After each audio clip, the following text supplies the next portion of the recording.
Yemenis are in urgent need of water, sanitation and hygiene assistance. Access to clean and safe drinking water remains crucial for the good health and survival of a whole nation, according to the United Nations.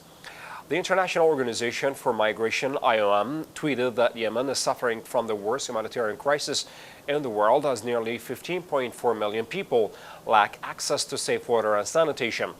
The organization provided 2.1 million Yemenis with water, sanitation, and hygiene services last year.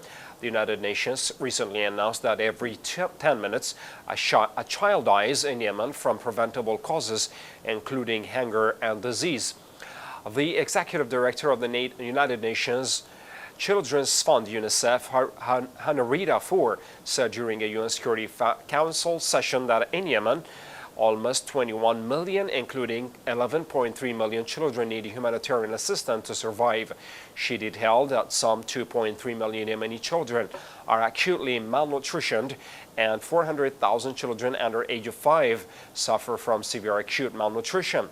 Furthermore, the Under-Secretary General for Humanitarian Affairs in Yemen, Martin Griffiths, recently announced that nearly 50 front lines have reportedly killed or injured more than 1,200 civilians as collapsing public services deprive people of clean water, sanitation, education and health care, and cholera and COVID-19 spread freely under such conditions. He added that famine is not just a food problem, it's a symptom of a much deeper collapse. He warned people are starving not because there is no food, but because they cannot afford it. It's noteworthy that the World Bank warned on August the 4th that nearly 70% of Yemen's 30 million people are at risk of starvation.